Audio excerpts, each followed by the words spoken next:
YouTube.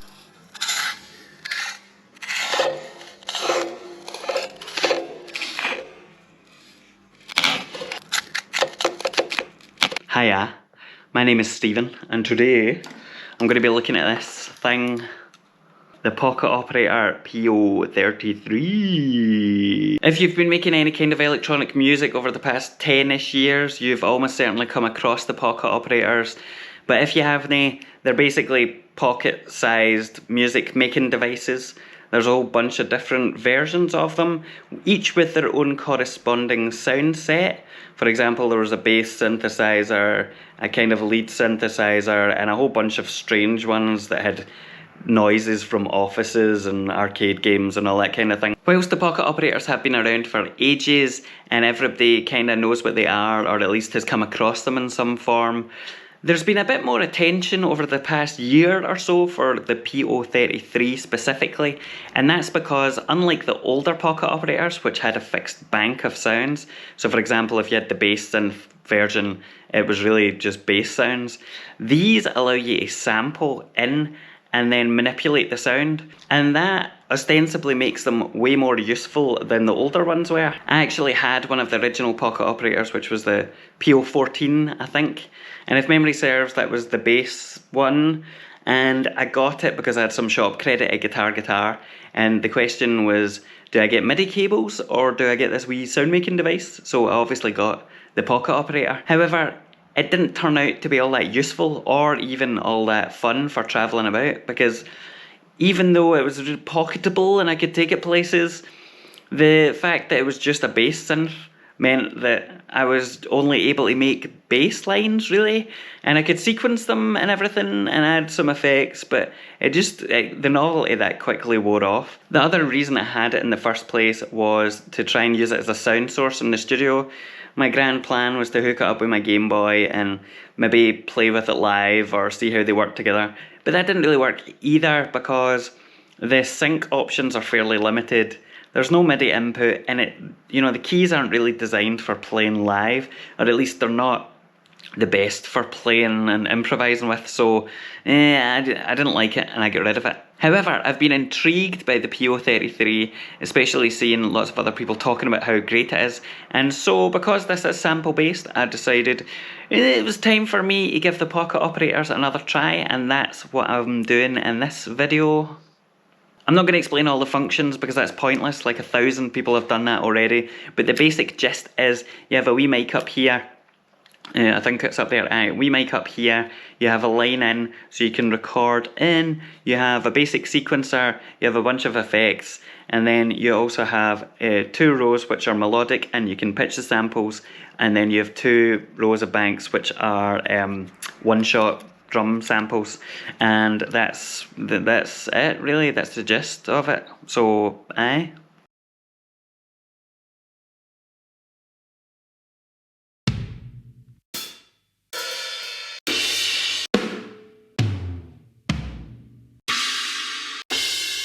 soups, eat bread and dessert. We'll probably sit around and and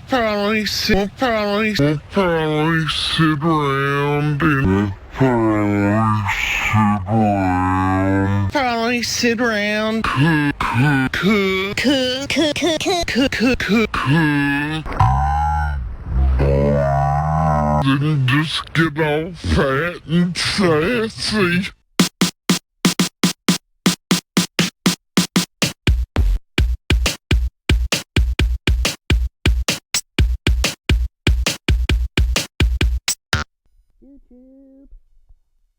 YouTube. YouTube. YouTube. YouTube.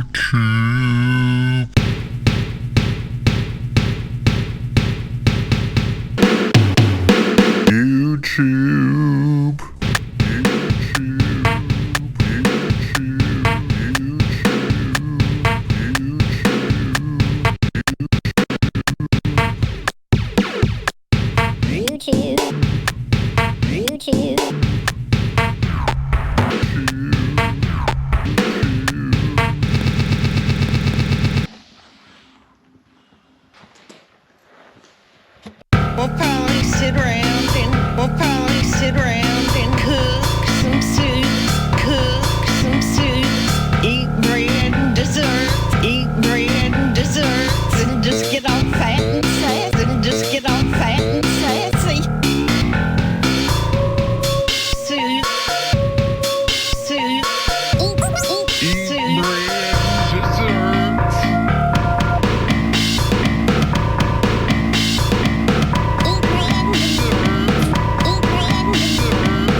just get all fat and sassy.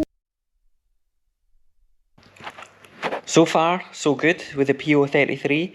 I'm pleasantly surprised at how useful it is, especially compared to the original pocket operators I had, which were obviously limited to specific sounds, so you couldn't really make full tracks on it. But with this, because you can sample, you can make full songs, and that's great because it means that a lazy bastard like me can lie on the couch and sample in from my phone or my laptop or, you know, my dog snoring or something like that. The real reason I got one of these in the first place though was I wanted to try it out and about, so like sitting in the park or kicking about on the bus or the train or something. And whilst not a lot of that's going on now because of the virus, I do still want to see if that's maybe not possible, but whether it's actually useful or whether it's just kind of one of these great ideas that don't actually work out in practice. So I'm going to try sampling random stuff over the next few days while I'm out and about, and see what I can come up with. My big plan is to take this on a plane so that I can sit there and just play with it while I'm on a plane, but obviously that's not going to happen for a while, so I'll just have to make do with walking around the park and going to the shops, I think. Maybe getting a pocket operator for travel was not the brightest idea during a pandemic, but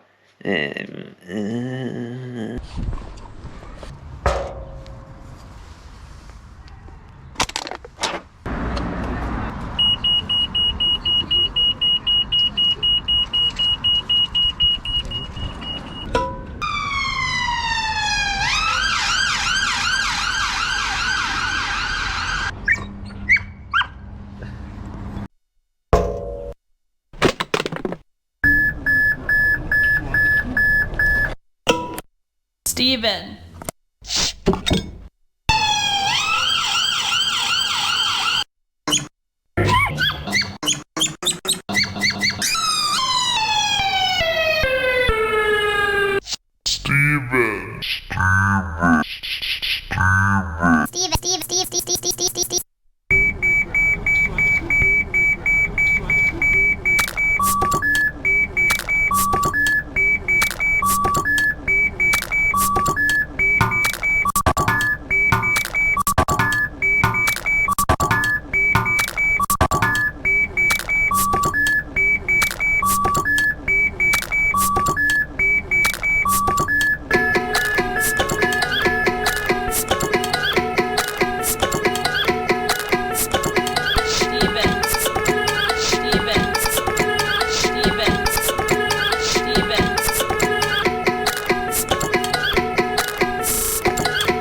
So while that was an alright attempt, it wasn't really a song, it was more like a collection of sequences made up with the sounds. And even though the sounds were cool, it wasn't quite what I wanted. So I do now have a legit reason to be travelling today. So I'm going to use the time that I've got on the train to try and make something that sounds a bit more melodic and tuneful.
So aye, that is the PO-33, and I have to say that even though I'm clearly pretty crap at making music on these things, I like them a lot.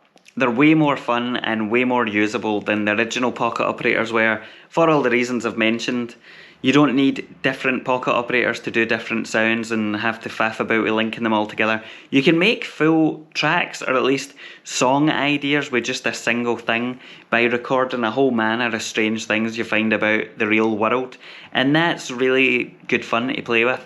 And honestly, I could literally spend a good few hours with one of these trying to get all of the sequences to flow nicely together and get the melodies sounding right and all the rest of it. So it does what it needs to do for a wee device that you take about and make music with.